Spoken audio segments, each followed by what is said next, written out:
Welcome back into the Sports Source. This segment of our program brought to you by Southeast Termite and Pest Control. Summer is the time for outdoor activities, and whether you need Southeast Termite to provide a one-time mosquito killing treatment before a picnic or a reunion or a wedding, or you might need multiple treatments for a skeeter-free summer in your backyard, they are ready to get to work. Give them a call. They have a lot of different options at great pricing. Southeast Termite and Pest Control. All right. There are 10 names left on that board right over yonder. Derek Barnett, Eric Berry, Gerard Mayo, Aaron Sears. And then those are the automatic qualifiers. Those are the first-team All-Americans. Then it's the guys we've voted in. Yes. Josh Dobbs, Juwan James, Alvin Kamara, Arian Foster, Cam Sutton, and Casey Clausen, who didn't even meet the criteria, but I gave you a last-second choice. He was the wild card. He gets in there. Ryan and Vince, you're going to knock out 3 guys here and get it down to 7 for me and Chuck to decide and weed it down to 5 in the next segment. Jimmy and Bob ready to buzz you at any second. So, who's nuked? This is where we got to make somebody mad. Yeah. I've got a couple thoughts on this. Since we've only got 3, I guess I better discuss these with Vince. Jump in with the first one. I lean toward Cam Sutton. I think he's in the Hall of Very Good, but not quite the Hall of Fame, if you want to put it that way. He did have the punt return game, All-American and special teams. You add that to what he did as a cornerback.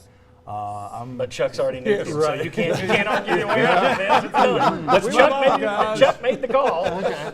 We were discussing it. Yeah, the discussion's done. All right. I'll jump in with the next one, and I'll say Arian Foster. He's another one that is in that debate with the running backs and what you do with them. You can do a full show. He's gone. I was going to lean toward Kamara if we're going to get rid of a running back. I was torn just because Kamara's stats don't quite add up to Foster's, and that's putting the NFL stuff aside. I think Foster had a really good career. And I'm okay with Kamara because I don't think he is on the top 5 level just because he didn't have the production. He didn't have the opportunities, which is not his fault, but he didn't. We got one guy left. I'll tell you what, before Chuck has the next pick, then I'll have the last pick.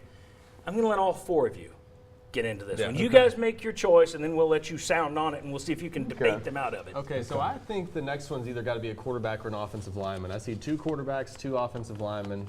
I'm not sure. It doesn't have to be. I just look at those, and I think that's where I think I would go. So I would maybe lean toward Juwan James out of those 4 if I had to make a pick at this point. I think he's really, really good, but I mean it's a tough. You know what? I would have argued that when I came through the door this evening.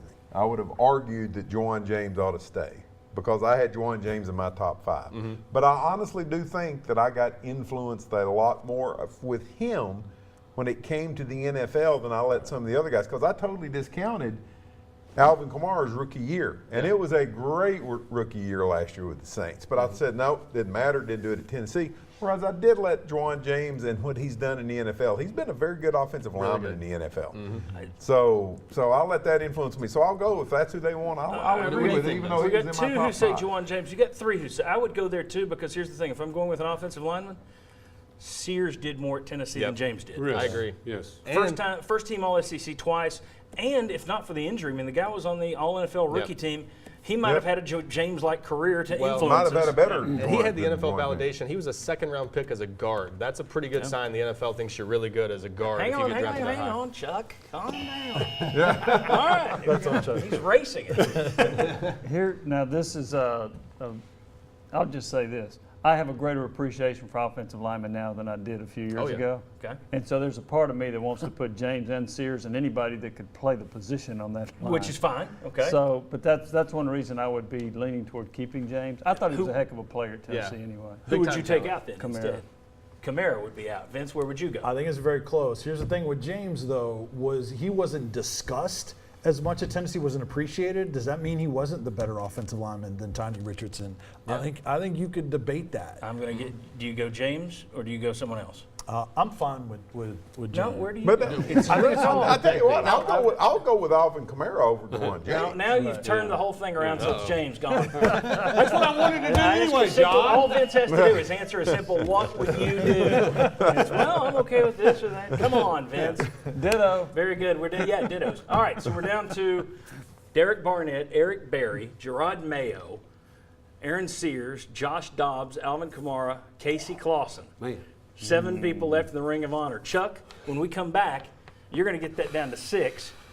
It's my show, so I'm going to get it down to 5. I get the last vote. We'll see where it is as we wind down the Sports Source Ring of Honor, the 5 best players of the Sports Source era from 2003 to 2017. We finish up next. Come on back on the Sports Source.